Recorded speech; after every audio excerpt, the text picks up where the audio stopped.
வணக்கம். இந்த food festival அப்படிங்கிற அந்த தலைப்பில் வந்து எனக்கு தெரிஞ்ச ஒரு 18 பேர் வந்து அவங்களுடைய சமையல் கலையை வந்து சொல்லியிருந்தாங்க. ஒவ்வொரு டிஷ்ஷும் வந்து உண்மையிலே ஒவ்வொரு விதமாக நல்லா தான் இருந்தது. எதுவுமே வந்து நம்ம வந்து குறை சொல்லவே முடியாது. சரி, அதில் இன்னும் ரொம்ப பியூட்டிஃபுல் பார்த்தீங்கன்னா, நம்ம எல்லா இடத்துலையும் இந்த சீரக சம்பா அரிசியும் பாசுமதி அரிசியும் பண்ணால் தான் வந்து டேஸ்ட் நினச்சி பண்ணிட்டு இருக்காங்க. ஆனால் வீட்டில் நம்ம டெய்லி பண்ணக்கூடிய அந்த சாதா சாப்பாட்டுக்கும் அரிசி இருக்காது, அதுலேயே தான் வந்து நிறைய வெரைட்டி பண்ணியிருக்காங்க. அதில் உள்ளவங்களுக்கு தான் வந்து ப்ரைஸும் அதில் வந்து கிடைச்சிருக்கு.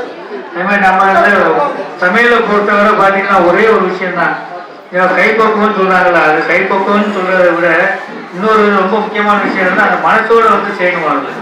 ஏன்னா நிறைய பேர் அதை வந்து சொல்லிடுறாங்க, மனசு ஒன்றி வந்து என்னைக்கு சமையல் பண்ணுறோமோ அன்னைக்கு வந்து சாப்பாடு கண்டிப்பாக வந்து டேஸ்டாக இருக்கும்.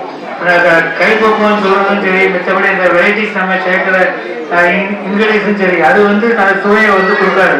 ஸோ அதே தான் இன்றைக்கி ஒவ்வொருத்தரோட எந்த இதையும் நம்ம வந்து சரியில்லைன்னு சொல்லி ஒருத்தருக்கு உண்டான வாய்ப்புகள் வந்து இல்லை. ஒவ்வொரு டிஷ்ஷும் ஒவ்வொரு சுவையில் இருந்தது. அதுக்கு காரணம் என்னென்னா அந்த செஞ்சவங்களோட அந்த மனசு தான் காரணம். ஸோ இன்றைக்கி நம்ம இங்கே வந்து இந்த மாதிரி காம்படிஷன் வச்சுருக்காங்க, நம்ம நல்ல விதமாக அதில் செய்யணும், நல்ல டேஸ்ட்டாக இருக்கணும், நல்ல நம்ம அதை வந்து ப்ரைஸ் கிடைக்கணும்னு நினச்சி வந்து பண்ணியிருக்காங்கல்ல, அதுதான் வந்து காரணம். ஸோ எந்த ஃபுட்டும் வந்து சுவை இல்லாமல் இல்லை, எல்லாமே நல்லா இருக்குது.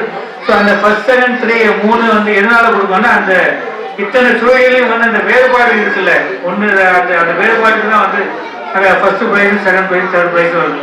மற்றபடி இருக்கிற எல்லாருமே அது மூலம் நல்லா இருக்குங்கிற மாதிரி வந்து இல்லை, அப்படிங்கிற அர்த்தம் இல்லை.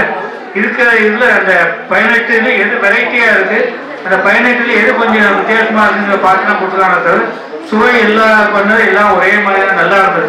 இந்த ஒரு இந்த நான் வந்து ஒவ்வொரு கடையும் சாப்பிட சொல்லும்போது பார்த்தீங்கன்னா எங்கள் ஒரு சின்ன ஃபங்க்ஷன் வச்சுருக்கோம், வாங்க கூப்பிடுவாரு. பட் சின்ன ஃபங்க்ஷன் இல்லை, ஏன்னா நான் செக்ரட்டரி எலெக்டாக இருக்கும்போது வந்திருக்கேன். ஃபர்ஸ்ட்டு செக்ரட்டரி எலெக்டாக இருக்கும்போது வந்திருக்கேன், செக்ரட்டரியாக இருக்கும்போது வந்திருக்கேன், பிரசிடென்ட் எலெக்டாக இருக்கும்போது எனக்கு பிரசிடென்ட்டாக வந்திருக்கேன். 4 தடவையாக வரும்போது பார்த்தீங்கன்னா ஒவ்வொரு தடவையும் அந்த ஸ்கூலோட முன்னேற்றம் வந்து அப்படியே ஒவ்வொரு கிரேட் வந்து உயர்ந்துக்கிட்டே தான் இருக்க. தவிர அவர் சொன்ன அவர்கிட்ட எப்போ நான் சொல்கிறேன், இந்த ஸ்கூல் வந்து இன்னும் நல்ல மேன்மையில வளர்ந்து டீம்டு யூனிவர்சிட்டியாக வரணுங்கிறது கண்டிப்பாக வரும். அதெல்லாம் நான் ஒவ்வொருத்தரையும் நான் வாழ்த்து. அது கண்டிப்பாக இருக்குது. இந்த மேனேஜ்மெண்ட்டும் சரி, நம்ம சண்முகம் சாரும் சரி, அது அவங்களும் அவங்க ஃபேமிலி வந்து நல்லா உழைச்சாங்க ஒன்று. அதுக்கப்புறம் 2வது பார்த்தீங்கன்னா டீச்சர்ஸ் பார்த்தீங்கன்னா அத்தனை பேரும் வந்து ஒவ்வொரு விதமாக அதை வந்து இன்வால்மெண்ட் எல்லா விஷயத்துலையும் வந்து எல்லாரும் சேர்ந்து இன்வால்மெண்ட்டாக ஒர்க் பண்ணுறாங்க.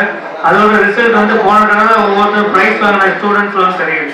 ஸோ இந்த ஸ்கூல் இன்னும் நல்ல மென்மையாக வளரும். உங்களுக்கு ஸ்டூடெண்ட்ஸ் அத்தனை பேரும் நல்ல நிறைய பேர் இங்கே இருந்து டிஎன்பிசி எக்ஸாமுக்கும் அதே மாதிரி வெளியே வந்து கிரேட் எக்ஸாமுக்கும் வந்து போயிருக்காங்க.